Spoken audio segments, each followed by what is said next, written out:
علی آگے آئے. یہ کون علی ہے جس نے اعلان کیا ہے نبی کریم کے دروازے سے پڑھ کے اعلان کیا سلونی اما شئتم.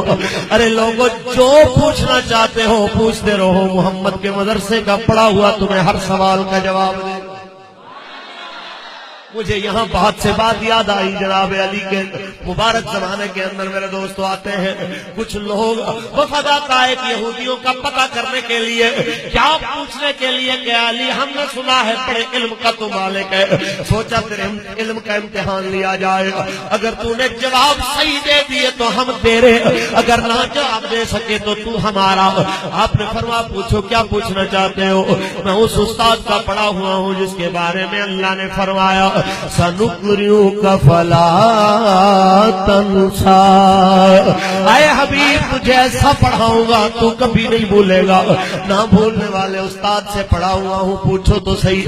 پوچھنے والے نے پوچھا ہے علی بولو وہ ایک کیا ہے جس کے جیسا دوسرا کوئی نہیں، دو کیا ہے جن کے ساتھ تیسرا کوئی نہیں، تین کیا جن کے ساتھ چوتھا کوئی نہیں، چار کیا جن کے ساتھ پانچواں کوئی نہیں، پانچ کون جن کے ساتھ چھٹا کوئی نہیں، چھ کون جن کے ساتھ ساتواں کوئی نہیں، سات کون جن کے ساتھ آٹھواں کوئی نہیں، آٹھ کون جن کے ساتھ نواں کوئی نہیں، نو کون جن کے ساتھ دسواں کوئی نہیں، دس کون جو کامل ہیں، 11 تارے کون سے جب چمکے تو 12واں تارا کوئی نہیں، وہ 12 کون ہیں جن کے ساتھ 13واں کوئی نہیں، اور وہ کون سے دو دشمن ہیں جن کی دوستی کبھی نہیں ہو سکتی، وہ کون سا مرد ہے جو ماں باپ کے بغیر آیا، وہ کون سی عورت ہے جو ماں باپ کے بغیر آئی، وہ کون سا مرد ہے جو بغیر باپ کے ماں کے پیٹ سے آیا، کون سے جانور ہیں جو انڈے دینے والے، کون سے جانور ہیں جو بچے دینے والے. سوال کرنے والا سوال کرتا ہے، پورا وفد جواب دینے کے لیے میرے مولا کائنات کے چہرے پہ مسکراہٹ پہلے آئی. جب مسکرائے آپ کہنے لگے کچھ اور بھی پوچھنا ہے تو پوچھ لو. کہنے لگے اتنے سوال کسی سے کریں اس کو تو گنتی سوالوں کی بھول جاتی ہے، آپ کہتے ہو کہ کوئی اور سوال کرو. فرمایا میں نے تمہیں بولا تھا پہلے میں اس استاد کا پڑھا ہوا ہوں جو کبھی بھولنے والا، اس استاد کا پڑھا ہوا کبھی بھولنے والا نہیں ہے. سنو وہ ایک جس کے جیسا دوسرا کوئی نہیں، وہ میرا اللہ ہے. لیس کمثلہ شیء، اس کے جیسا دوسرا ہے ہی کوئی نہیں. وہ دو جن کے ساتھ تیسرا کوئی نہیں، وہ دن اور رات ہیں جن میں اللہ نے دنیا کا نظام چلایا ہوا ہے. وہ تین جن کے ساتھ چوتھا کوئی نہیں، وہ لوح قلم اور کرسی ہیں جنہیں اللہ نے سب سے پہلے اپنے محبوب کے نور میں سے بنایا ہے. وہ چار جن کے برابری کی پانچویں کوئی نہیں، وہ چار آسمانی کتابیں تورات، زبور، انجیل اور قرآن ہے جن کے برابری کی دنیا میں کوئی کتاب نہیں ہے. وہ پانچ جن کے ساتھ چھٹا کوئی نہیں، وہ پانچ نمازیں ہیں جو اللہ نے اپنے حبیب کی امت پہ فرض فرما دی. وہ چھ جن کے ساتھ ساتواں کوئی نہیں، وہ 6 دن ہے جن میں اللہ نے ساتوں زمینوں آسمانوں کو بنایا. وہ 7 جن کے ساتھ آٹھواں کوئی نہیں. خلق 7 سماوات طباقا، وہ 7 آسمان ہیں جو میرے اللہ نے بنائے.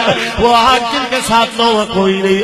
وہ 8 فرشتے ہیں اللہ کے عرش کو اٹھانے والے جن کے ساتھ 9واں کوئی نہیں. وہ 9 جن کے ساتھ 10واں کوئی نہیں. وہ حضرت صالح علیہ السلام کے امت کے وہ فسادی لوگ تھے جنہوں نے آپ کی اونچنی کو قتل کیا تھا. اور وہ 10 جو کامل ہیں وہ روزے ہیں جن کا حکم اللہ نے سورہ بقرہ کے اندر حاجیوں کے لیے فرمایا تلک عشرۃ کاملہ. وہ 10 ہیں ان کے ساتھ 11واں کوئی نہیں. وہ 11 تارے جو چمکے ہیں ان کے ساتھ 12واں کوئی نہیں. وہ 11 تارے وہ ہیں جو یوسف کے بھائیوں نے خواب میں نظر آئے. آپ نے فرمایا پیارے بابا جان میں نے دیکھا انی رأیت احد عشر کوکبا. ابو میں نے دیکھا 11 تارے تھے، ایک سورج تھا، ایک چاند تھا، مجھے سجدہ کر رہا تھا. وہ تارے 11 تھے، 12واں تارا نہیں تھا. تو وہ 12 جن کے ساتھ 13واں کوئی نہیں. وہ سال کے 12 مہینے ہیں جو اللہ نے اپنے محبوب کی امت کے لیے دنوں اور مہینوں کا حساب رکھنے کے لیے بنائے ہیں. وہ 12 ہیں ان کے ساتھ 13واں کوئی نہیں ہے. وہ 2 دشمن جن کی دوستی کبھی نہیں ہو سکتی، وہ زندگی اور موت ہے جو آپس میں ہمیشہ جھگڑا کر کے رہتے ہیں، کبھی ان کی صلح نہیں ہو سکتی. اور وہ مرد جو ماں باپ کے بغیر پیدا ہوا وہ حضرت آدم علیہ السلام ہے، وہ عورت جو ماں باپ کے بغیر ہوئی وہ حضرت بی بی حوا ہے، وہ مرد جو بغیر باپ کے ماں کے پیٹ سے آیا اس مرد کا نام حضرت عیسیٰ علیہ السلام ہے۔ ارے کیا تمہیں گنتیاں کر کے بتاتا رہوں کون سا جانور انڈے دے گا کون سا بچے دے گا؟ جاؤ حساب لگاتے رہنا، جس کے کان باہر ہوں گے بچے دے گا، جس کے کان اندر ہوں گے انڈے دے گا۔ انگریزوں نے ریسرچ کر کے اپنے آپ کو کھپا دیا، کئی کافر مسلمان ہو گئے، کہنے لگے ہم تو سوچ سوچ کے پریشان ہو گئے ہیں، ایک چھوٹا سا چمگادڑ ہے کان باہر ہے بچے دیتا ہے، اتنا بڑا شتر مرغ ہے کان اندر ہے انڈے دیتا ہے۔ جو جانور چھوٹا بھی ہو کان باہر ہے تو بچے دیتا ہے، کان اندر ہو جانور بڑا بھی ہو، سمندر کی وہ مچھلیاں جو کئی ٹنوں زیادہ ان کا وزن ہے، اگر کان اندر ہے تو دنیا دیکھتی ہے کہ وہ انڈے ہی دیتی ہے۔ کہتے ہیں ہمیں تو ایسے لگتا ہے یہ ساری دنیا یا تو رب کریم نے علی کے سامنے بنائی ہے یا جس سے علی پڑھتا رہا ہے ساری دنیا رب نے اس نبی کے سامنے بنائی۔